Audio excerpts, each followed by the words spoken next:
Angels are amazing, but I want to tell you how it all began. So I'm 24 just now, and my journey with heaven all started when I was actually 4.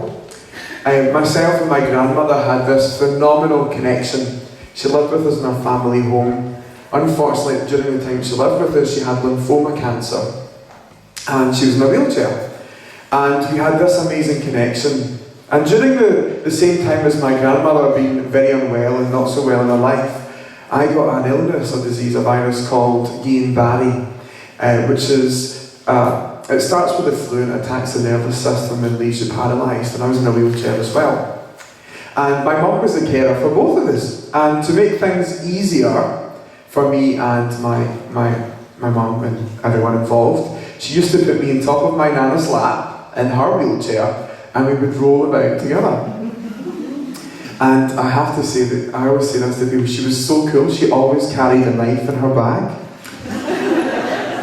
So that she could put some cheese in there as well and slice it at any point you felt hungry. She was so cool, I loved her. But anyway, we had this amazing connection. The only way I could describe it is soulmate relationship. And everywhere she went, I went with her. And it was really cool. But unfortunately, her health deteriorated very, very quickly, and she was moved into hospital care. And mine's improved. It just improved naturally. And one evening, I remember a neighbour was looking after us called Margaret. And Margaret put me into my bed just as normal, and everything was fine. And I went to sleep, and I woke up for the night, and my nana was sitting at the bottom of my bed. And she done my favourite thing ever.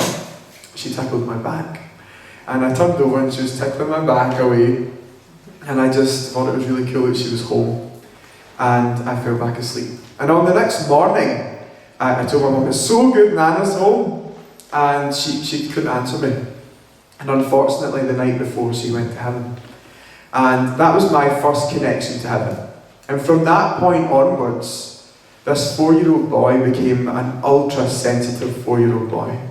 If I was to walk into a room where there was a lot of people that were happy, I would be ecstatic, and you'd have to scrape me from the roof. But if I went into a room where sadness had taken place, or there was arguments going on, or things weren't so good, then I got really sad as well. I got really angry. I was so sensitive. A family friend had heard about me and this fascination with crystals and introduced me to the best thing that ever happened to me, angel cards. And they gave me these angel cards for my 15th birthday. And it was like something fell together. I was like, angels? I've never really thought about that. I went to Sunday school. I went to, and I knew about God, and I knew there was angels up there, but I didn't realise that we all had an angel at the time. And I thought it was really cool that we could speak to them through these cards. So, they became my new favourite toy. They came everywhere, including school. And I actually used to skive. Does that make sense here? Yes, skive? Yeah, I used to skive periods of school by reading the teachers. So I would say this card means this and that card means that, and I just learned the basic, interpretation of these cards, and it was cool. And then I got an angel book, and it taught me how to tune in, it taught me how to connect. So I started getting better, and I was getting more, and I was saying random things, and it seemed to get right. And I'll never forget the first time I seen an angel. And before I talk about this experience, I have to say something to you. See, when you see an angel, you've all got one, by the way. Your angel has been with you since the day that you were born and will be with you until you go home to heaven. But there's a great chance that your loved ones who have moved on before you are also with you as well. I always call it no separation. There's no separation between here and there. They're always with us. But anyway, your angel looks at you with these eyes of pure potential. They look at you with unconditional love. So the first time you see an angel is quite an interesting experience. It's a very emotional experience. After that, I became what they call a fleshling.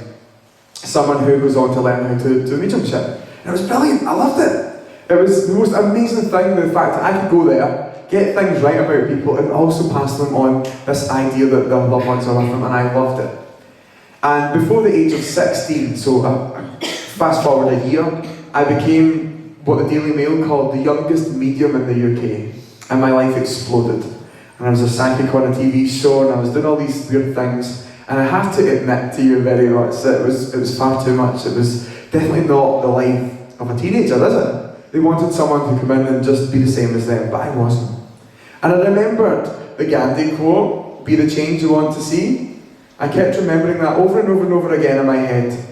And I decided that if I wanted to create a positive lifestyle again, that I had to get in touch with the angels. I didn't have to do readings, but I needed to speak to them again because I could feel them. So one night I took a Diana Cooper book to bed, Angel Inspiration. I went to bed with it and I'm reading it. I'm like, oh yes, remembering a lot of good things. This is 3 years later. And I got to the chapter called Feathers, chapter 5 I think it is, and I opened it up and a feather fell out of the book. And I was like, oh. And there's this slow-mo thing again, everything slows down. And the room goes really, really bright and I'm like, oh, here we go. And I remember falling asleep that night as if a light was on, but the room was completely dark. And the next morning, this is getting funny now, we're getting there, don't worry. The next morning I woke up and there was this 6.5-foot black man standing by my bed. And I was like, morning? Yeah. But it was actually the Scottish Sun, and they're like, hi, this is the Scottish Sun here. My name's Yvonne Belluri. I'm looking for Kyle Gray the psychic. Is that you? And I'm like, no, I used to be. And she's like, sorry? Is this not something you've had since you were born? Or not always psychic? And I was like, no, I used to be. I've completely stopped now. She says, I'm phoning about the opportunity of a column with us. We're hoping that you might be able to write for us. And I was like, I'm sorry, I don't read bags. And I hung up on her. I know, actually. I was a young man, I had an attitude I still do. Anyway, so 6 calls later, she's persevering obviously, I decided I would go in for an interview. So I went in, and so she's there, she interviews me, she finds out that I speak to angels, and she's like, okay, this is quite cool, I'll go and get the editor. So it's like The Devil Wears Prada. This guy comes down, he's like, right, here we go. What do you read? Stones, bones, cards, cauldrons? I'm like, well, no, I speak to angels. And he's like, oh, I've heard it all now.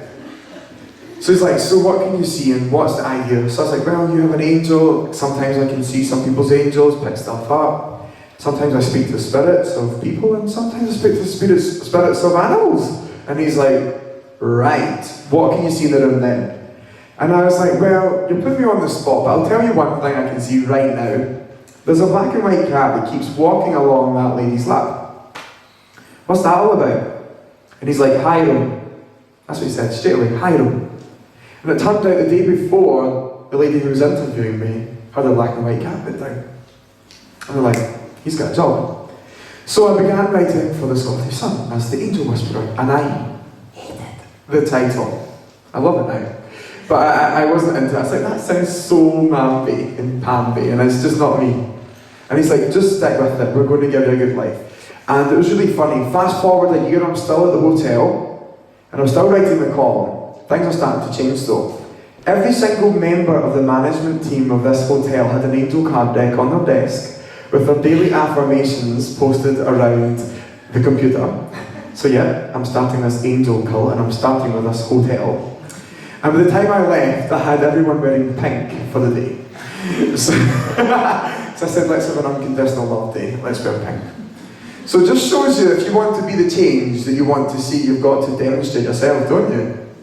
And so I did, and all of a sudden I became a writer, and now I've got a book deal, and I'm a bestseller, and it's crazy.